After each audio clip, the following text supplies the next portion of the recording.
You're listening to 107.9 FM The Berg. I'm your host, Meg Boschin. Welcome to another episode of Fitness Friday. I read something recently that I wanted to share with you guys. Here we go. The new model of success is to be at peace. It's from one of my favorite thought leaders, Peter Crone. He went on to say, as an experience, it's the human being that is most at peace, regardless of circumstance, that is the most successful.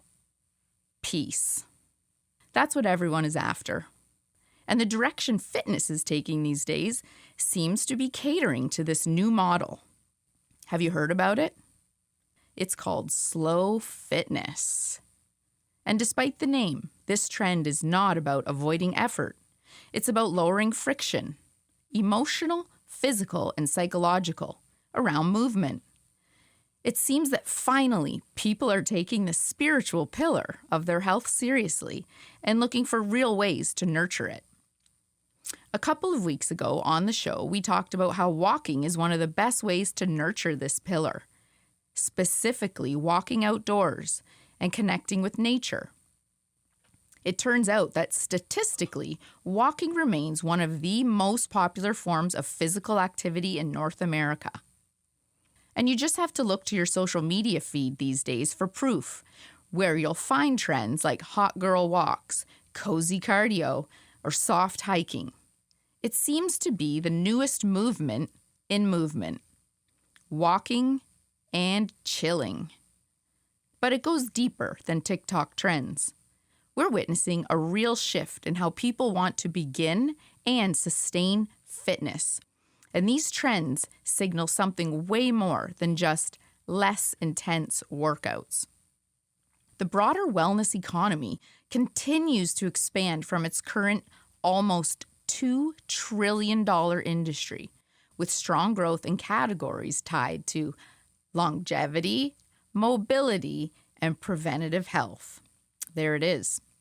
We can even see it in our little town. Amherstburg currently has 5 boutique Pilates and yoga studios, where just 2 years ago we had 1. This indicates consumers aren't stepping away from fitness. They're reframing how they enter it and why they stay. From how I will look to how long I will last. Longevity is no longer niche. According to wellness and fitness industry reporting, interest in recovery, mobility, and sustainable strength spans both the aging population and younger consumers focused on future-proofing their health. What's notable isn't just who is participating, it's how they're deciding to invest.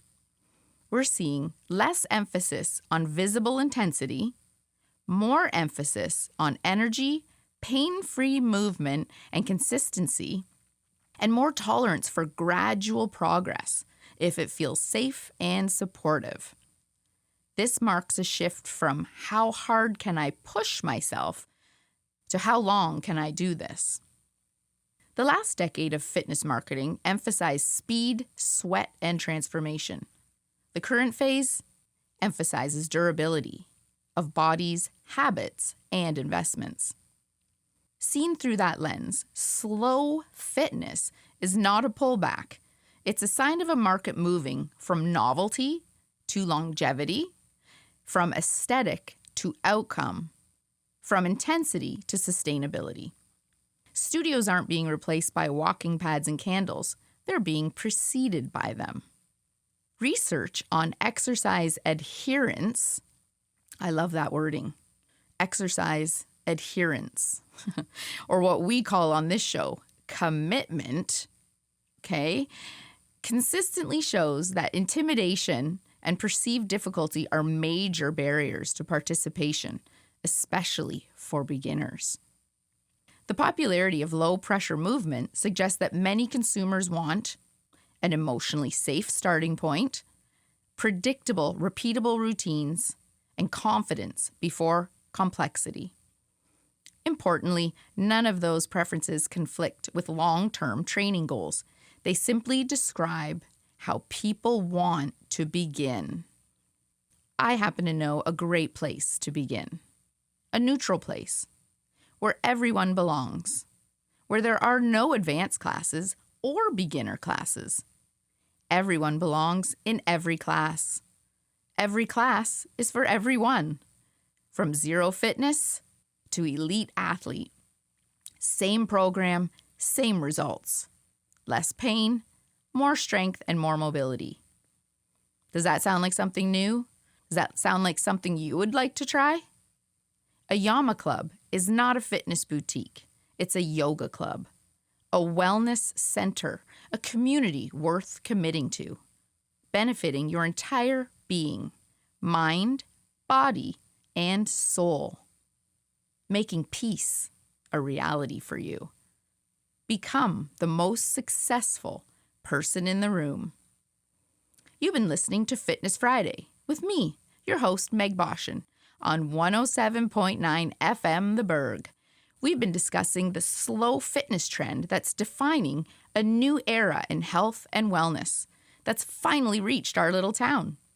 Look forward to future shows right here on Fitness Friday, where I'll be chatting with some of the pioneers of the slow fitness experience right here in Amherstburg. Let's find out what slow fitness means to them.